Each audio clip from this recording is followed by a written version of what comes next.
Wow, that's a beautiful car. Look at that thing.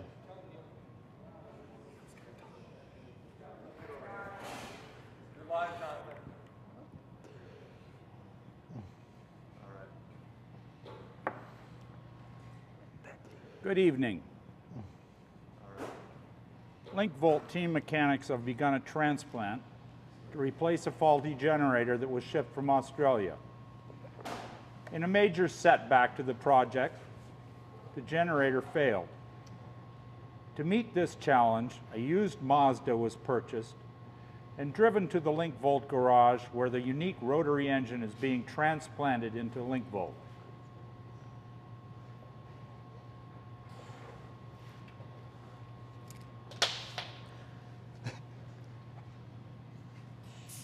This is the faulty engine that was removed from Lincvolt.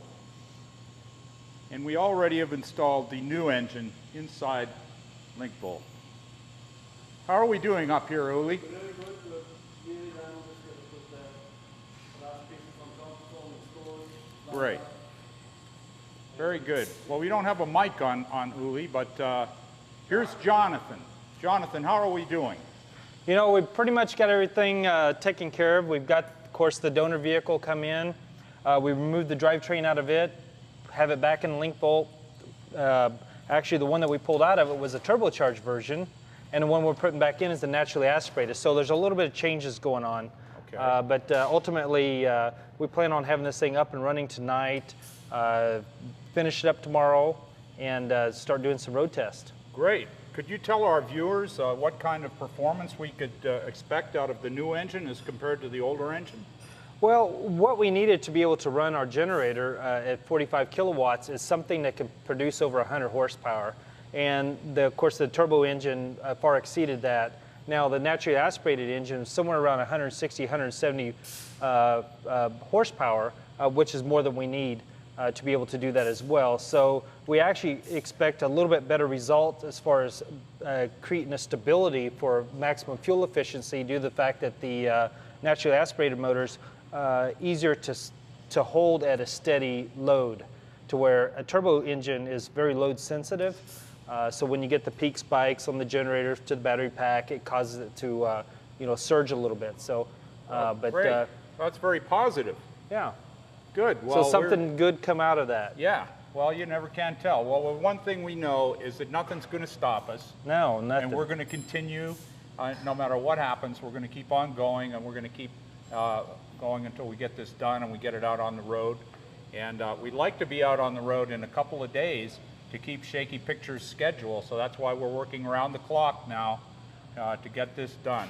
And you'll yeah, see it's a this quest. Team very, very into it, and we wish you the best of luck, Jonathan. Great. Well, thank you. We got everybody we could bring in, and yeah, I can see you guys at Hooligans come in. Yeah. And we got another team of people. We got about 4 or 5 different teams that are doing different things, and we're here till it's done. So great. I'm gonna be driving this car by Friday. Who wants to know how was the transfer of the motor? How did it all go today with the transfer? You know, it's more like a blur. If you try to catch it on camera, you just see just mass motions. It probably took, I'm going to say about 3 hours to be able to remove the engine out of Lincoln, remove the one out of the Mazda, clean it up, disassemble it, reassemble it with the new pieces, and put it back into the Link. So actually, if you go over to the converter that come out of it, it's still hot. There's still smoke coming off it when we took it apart. So Uli, he drove it in from the west side of Wichita, which is about, a 10-mile trek, straight in the shop, pulled it up there, and out it went. So no time wasted. We have someone from Cleveland wants to know how did we get the second engine? How did that happen? What we done is actually one of the camera guys, Ben, he went out on Craigslist and found a guy here in Wichita that had an early 90s or late 80s Mazda RX-7, and we all just loaded up even Neil and went over to the guy's house, knocked on the door, and offered him a check, and out the door we went. So another blogger wants to know something about the carbon footprint of using an older engine. Can someone explain that to us? The best thing about using this recycled engine, first of all, this Mazda that we bought today had already been salvaged.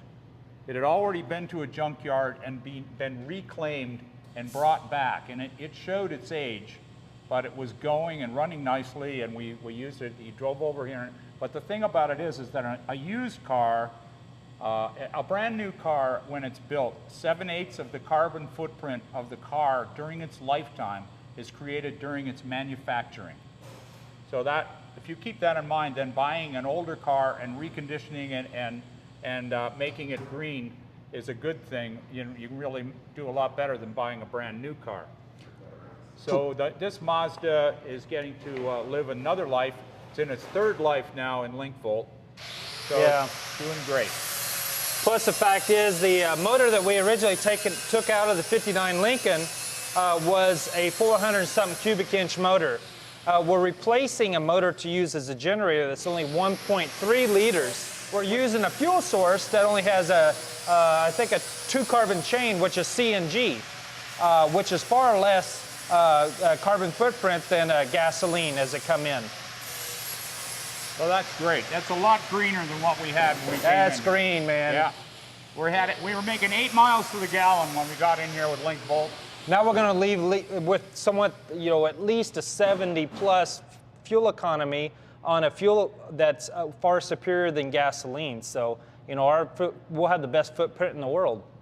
We have a few people have been asking during the week because they seem to be watching for the last 4 or 5 days of activity. Can you describe if there's any delay in the trip that was programmed? What's happened with the extra time it's taken?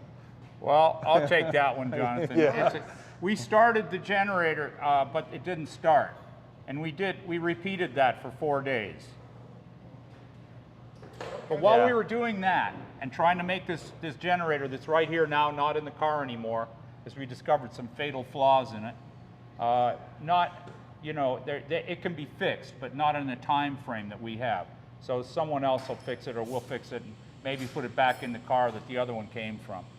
But we spent a lot of time trying to get the generator to work. But during that time, we did a lot of other things. We've done all kinds of things to the car while we were working on the generator. So it's not wasted time. It's time that has been well spent, actually. We've learned a lot. Yeah, it's our school. This is how we get schooled. No book on this one. Okay.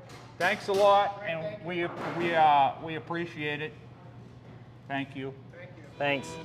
Got a 4-barrel carb and dual exhaust, 411 gears, so you can really get lost. Got safety tubes and I'm not scared. The brakes are good and the tires are fair. We left San Pedro late one night. The moon and the stars were shining bright. Everything went fine up the Grapevine Hill. We was passing cars like they was standing still.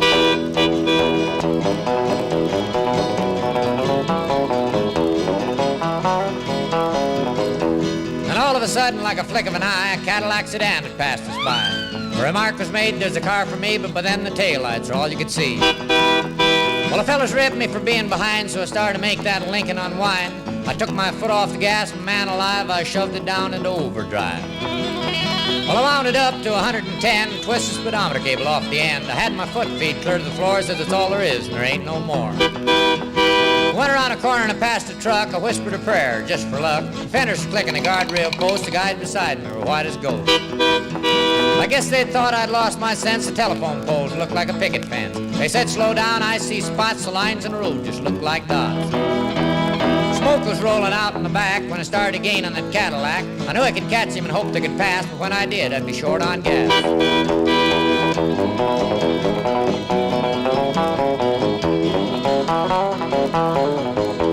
Went around a corner with the tires on the side, you could feel the tension. Man, what a ride. I said, hold on, I got a license to fly, and a Cadillac pulled over, let me go by. And all of a sudden, the rod started knocking, went down in a dip, and she started rocking. I look at my mirror, and the red light was blinking.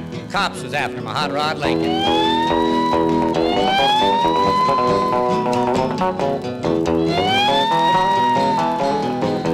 Well, they arrested me and put me in jail. I called my pop to go my bail.